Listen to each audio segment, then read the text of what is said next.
Okay, we're starting Mitzvah Shem Siman Daled in Maamar Shalosh Shevuos, and basically we brought so far that the Shita of Rabbi Yehuda was that it's usher to go to Eretz Yisrael Bizman Hazeh, and we wanted to know how that fits in with the Mishnah that says that the husband and wife could force each other. So basically the teretz is going to be that the Mishnah was Bizman Shebeis Mikdash Kayam, and Rabbi Yehuda is Bizman Hazeh. That's basically the answer. And to prove that, to kind of like show that that's really a distinction, the Rebbe brought the Ramban in Rottenburg, who says that the Mishnah was only Bizman Abayis, but Bizman Hazeh, only husbands can force wives and not vice versa. So, it's still not Rabbi Yehuda's Shita, but it shows that the Mishnah changed nowadays. But what's left to explain here is that why did it change if the Ramban in Rottenburg holds that the wife could not force the husband could force the wife? What kind of a mitzvah is it nowadays that it's less, but it's still there? Like, if it's still there, it's there. If it's not there, it's not there. So we had an explanation with the Bach, but now we're going to say something else.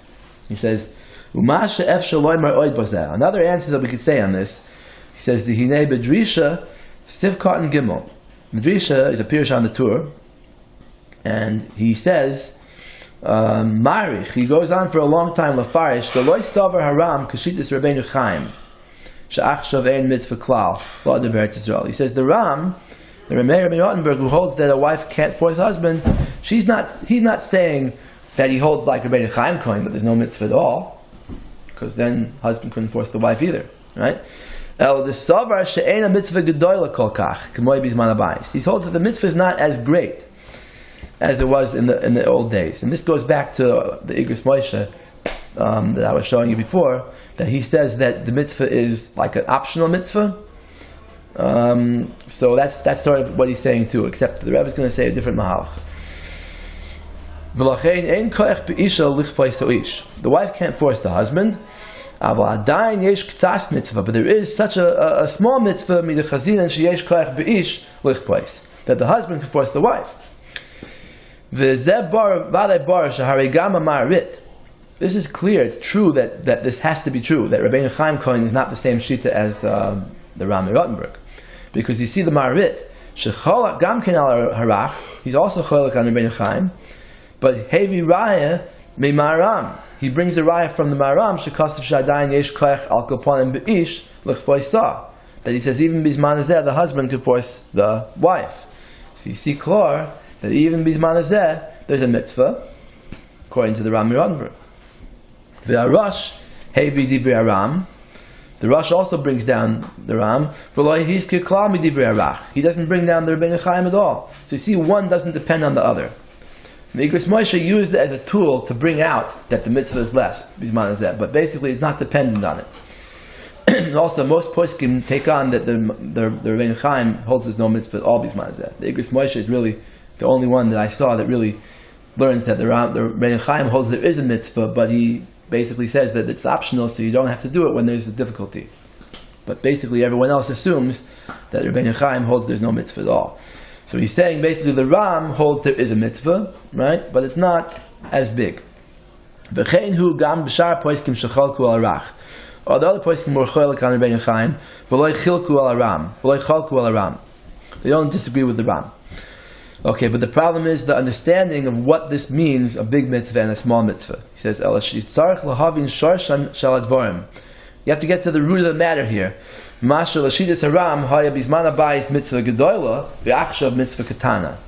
happened here? What's the big and what's the small? The if even today there's a mitzvah of Yishuv Eretz Yisrael, Shemanoi Ramban, that the Ramban counted, then it's a mitzvah gedola today also. If that mitzvah doesn't apply today, then mahia mitzvah ktana. What's the small mitzvah?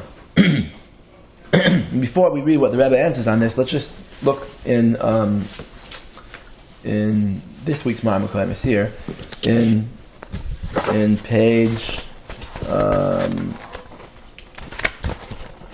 page 7, reading the Shalosh Tshuvas HaRashbash, basically says very similar to what Ramosha says.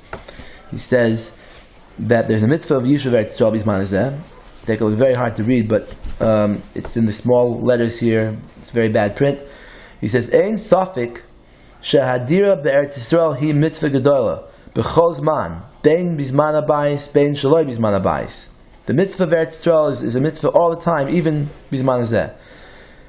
The Avi Zikni HaRamban Zal, the Ramban, my great grandfather, he was a 6th generation from the Ramban, the Rashbash. The Rashbash is Reb Shlomo ben Shimon, the son of the Tashbats. He lived in Algeria, and he was a Rishon. So, 6th generation from the Ramban. He says the Ramban, Mana Oisa Miklal Mitzvah Saseh. He counted as a Mitzvah Saseh. K'moy shenemar v'yirishtem Oisa v'yishavtem ba. V'chein hi das Avi Adoini HaRashbat Zal. My father, the Rashbat, the Tashbats, B'Sefer Zoya HaRakia, in his Sefer HaMitzvahs, that he counts all the mitzvahs, Shechibra, which he composed. V'af L'divrei Haram Zal. Even according to the Rambam, he means, Shaloi Menah Miklal Mitzvah Saseh. The Rambam does not count Yishuv Eretz Yisrael as a mitzvah. Mikol Mokom Im Eina Mitzvah Nimnes, even though it's not a countable mitzvah, he mitzvah midrabanan. It's still a drabanan mitzvah. V'zeh mizulas milas acheres. There's other milas that are shaykh to Eretz Yisrael. Next words are hard to read, and he says, "Omnam mitzvah zu eina mitzvah koleles l'chol Yisrael begalos hachel hazeh." He says this mitzvah doesn't apply to all Yidden in this galus. Aval hi nimnas. He says fakir. It's aser to be a mitzvah klalis, a mitzvah for everybody. It's very important to point out, because a lot of people say the Ramban holds it's a mitzvah bizman hazeh. It's a mitzvah bizman hazeh, but it's not a mitzvah klalis. Right? He says, Kamasha Amru Zal b'Gemara Ksubas Per Koachroin Shehi Miklal Shevuos Shehi Shbiya HaKadosh Baruch Hu Es Yisrael. It's one of the Shevuos. Lo Yimaru Es HaKetz, not to hurry the end. V'Shelo Yalu B'Chayma, not to go up as a wall. V'Tzei Re'ei B'nei Ephraim Ma Shekar Lahem Shemiru Es HaKetz. Go look what happened to the Bnei Ephraim who went out of Mitzrayim early, and they pushed for the end too early. Amna mitzvah hi al kol yachid la lois ladrasham. It's a mitzvah on every yachid to go up and live there. El shemitzvah zu im yesh drachim moinim oisoi. If there are reasons not to go, then mechuyev ne'ena mechuyev la lois. He's not mechuyev to go up. Shaharei afa darim sham yicholim hem latzeis lisa isha. We see the halacha is, the Rambam brings in Parakeh Malachim, he says, even if someone lives in Eretz Yisrael, he's allowed to leave in order to get married. For Lilmud Torah, in order to learn Torah. K'moy she'izkiru chazal, or k'moy she'biarti, ba'arucha, b'kuntris. So he says basically, the mitzvah is optional, and it's a mitzvah, it's a good thing to do, but if there are reasons, you don't do it. And the Pasha Shulchan, next page in the Maamar Kohenis, brings it down. La halacha. He says here, "V'yesh oimrim the mitzvah yishuv Eretz Yisrael min ha'Torah gam bizman hazeh." There is a shita that holds that it's a mitzvah even bizman hazeh. Shneimar v'yirishtem oisav v'yishavtem ba v'shamarta lasois yeshivas Eretz Yisrael shkula k'chol ha'Torah. It's ways the same as the whole Torah. Haramban b'sefer mitzvahs shaloi, and he says also the Rashbats and the Rashbash. Amnam eina mitzvah klalius l'chol Yisrael begalas hachel hazeh. And he goes on to quote the whole Rashbash that we just read. We're not going to read it over again, but he quotes the Rashbash. He says that the things that stop him from going, he says, now he says some interesting examples that the Rashbash didn't say. He says, Kegoin sakanas hamidbariyos, like the sakana of travel in the desert, v'hayamim, in the oceans, hamisukanim, or you have parnasa outside Eretz Yisrael. Uvaretz lo yimsa erech michiyasa. In Eretz Yisrael, you're not going to find. Or maybe he won't have enough money to go up. He's going to have to ask people for help. So for that the Torah wasn't mechayev him. There's no chiyuv to go ask for tzedakah to go there to Yisrael. It's like by some mitzvahs there is, right? By Chanukah, if you don't have an Ner Chanukah, you have to go and beg. You don't have Yain L'Kiddush, you have to go beg. But for this, you don't have to. Okay? So all these organizations that pay for people to go up, you don't have to take from others to go up. Vayoel Eretz Yisrael. Okay, so that is something else. But then he says in the side, in his Pirush in his Mekoros, he says that why does he say this whole thing? Why does the Rashbash say this?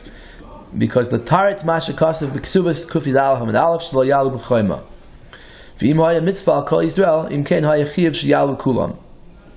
If it would be a mitzvah on all of Yidden to go up, then it would be, then everyone would have to go up, and it would be against the Shevuos Shlo Yalu B'Choyma.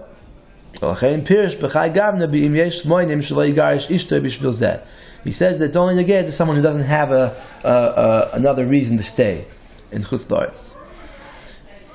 Okay, so basically this is the Shalosh Shevuos codified. This is everyone asks, it's not halacha, it's not brought down. It is brought down. It's brought down by the poskim, and it's the Pas HaShulchan who's adding on to Shulchan Aruch. Shulchan Aruch is only things that are neged b'zman hazeh. So the Pas HaShulchan, when he's a Talmud of the Gra, who went up to Eretz Yisrael in early 1800s, and he came with his family, and by the way, his family died in the plague. He really suffered from Aliyah Eretz Yisrael. So the sakanas that he's talking about is really a real thing to him. There was starvation, there was malaria, and he went up, and he wrote, that's why it's called Pas HaShulchan. It's the edge of the Shulchan Aruch. It's the parts of the Shulchan Aruch that the Shulchan Aruch left out, because they weren't Negeya, but now that he's going to Eretz Yisrael, he wanted to write it down and make a Sefer out of it. Okay. What was the name of who wrote the Pas HaShulchan? Rabbi Yisrael Mishklov. A direct Talmud of the Gra who moved to Eretz Yisrael? Yeah. Oh. Okay. Okay. So now, that was a little detour, but now we're going back to this. We're in the second paragraph. So basically, he's going to say a different mahalach, the Rebbe. He's going to say that the pshat in this chiluk between Bizman Hazeh and Bizman Habayis is basically because of who's in power. Because there's a member in the Gemara, in Kuf Yudam Beis, that says, Kol Adar B'chutz La'aretz K'misha Ein Lo Elokah. Anyone who lives in Chutz La'aretz is like he has no God, or according to a different girsa, it's like someone who does avodah zarah. So basically, what the Rabbi is going to say, just say it outside first. He's going to say that that's because when you're in Chutz La'aretz and you're working for the goyim, it's like you're working for their getchkas, because the pshat is that there's a pasuk in the Torah, Va'avatem sham Elohim acherim. Right? When you go to Galus, you're going to worship other gods. So the Torah is not saying you're going to do it. It's saying that you're going to not worship, but you're going to work for them. Let's say you work for a guy, and the guy uses his money for avodah zarah, so it's like you're doing avodah zarah. Ki'ilu. And if somebody owns his own business? I guess not. Uh-huh. Maybe paying taxes. Oh, I see. Most countries until nowadays were religious. The countries had an official religion and everything. So if you're giving tax to their country, and a lot of times the church made Jews pay tax to it, so basically you're supporting them, even though you're not doing avodah zarah. It's k'ilu you're doing avodah zarah. So he says basically bizman hazeh that Eretz Yisrael is biyad goyim. So even if you're in Eretz Yisrael, you're also doing that. So basically, there's no difference between Eretz Yisrael and Chutz La'aretz. So this whole memra that the Chazal say that you live in Chutz La'aretz is like you're doing avodah zarah is not negei bizman hazeh. So basically, he's going to say that's the chiluk. So let's see it inside now. He says, "Aval davar pashut v'ro'isi lahaktim tchila masha hevesi la'el divrei harif be'ein Yaakov." The Rif is Rabbi Yoshia Pinto, the Achron, the Mefarish on Ein Yaakov. He says, "The masha amru hadar b'chutz la'aretz ki'ilu oived avodah zarah eino ela b'yotzei me'eretz Yisrael midaitoi u'virtzainai."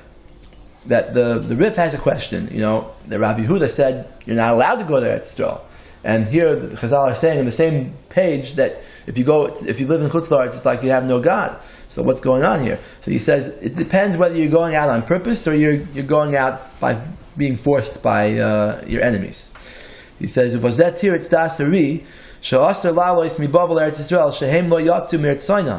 the Jews in Babel, they got there by force, right? They got there by the Romans, the Babylonians. So therefore they don't have this din of Kamisha Ein Lo Elokah. A person who decides to leave Eretz Yisrael is Kamisha Ein Lo Elokah. Yeah? That's the Rif's teretz, but the Rebbe is not going to agree with this. And he says, Ve'eno move on. It's not understandable. Shaharei Chachamenu zal lamdu zeh miDavid HaMelech olav hashalom. They learned this out from David HaMelech. She'amar ki gershuni hayoim mi'istapech b'nachlas Hashem le'mor leich avoid Elohim acherim. Right? David HaMelech was forced by Shaul to go into the land of the Plishtim, and he said, you forced me out of Eretz Yisrael to go serve other gods. So, David gamkin loy halach midaitai. David didn't go on his own. He was afraid of getting killed. They expelled me. So how could the Rif say that this member is only said when you go out on purpose, on your own? He says, even though David went against his will, still the member applies. It doesn't say davka you go out of Eretz Yisrael. It says hadar b'chutz la'aretz. Anyone who lives in chutz la'aretz is kamisha ein lo yalakah. It doesn't say anything about going out. The main point is missing. He says, he says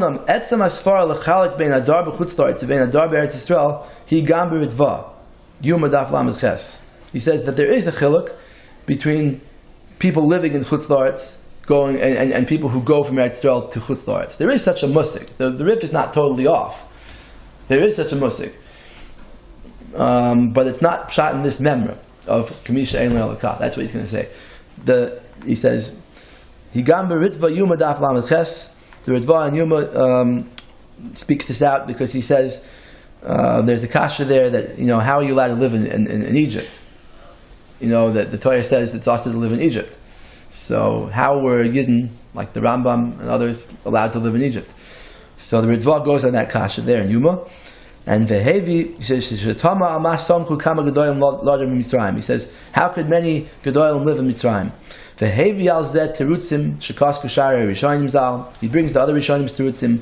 Aval hu masik she'anochon yoiser she'eno iser ahu ela bizman she'Yisrael shuri malad masam.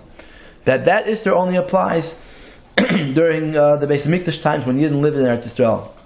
Then it was asked to go to Egypt. Nowadays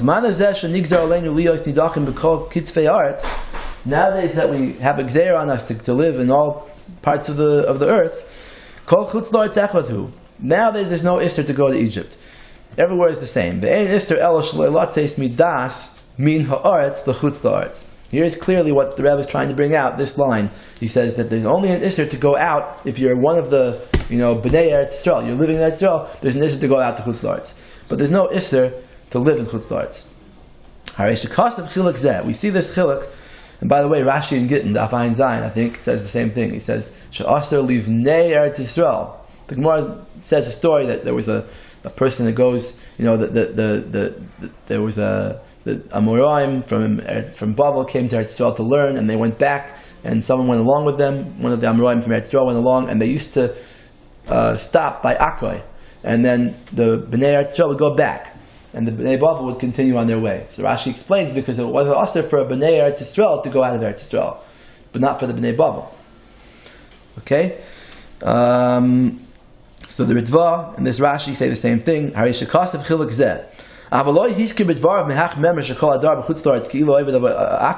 It's not mentioned that that's the reason, because of Kol Adar B'chutz La'aretz. That's not shot in that memra. It's just a fact that the Isser is only said for B'nai Eretz Yisrael. He means other members of Chazal that talk about going out. It says, Ein yotzim Eretz Yisrael L'chutz La'aretz. Unless it's a certain amount of poverty, then you're allowed to go out. Otherwise, you're not allowed to. That kind of memra is what he's talking about. And those we could explain are only talking about going out on purpose with your own volition. That this memra in Ksuvas Kuf Yud that they learned from David Shalom Ki Gershuni Ayoim, that they kicked me out. David didn't have to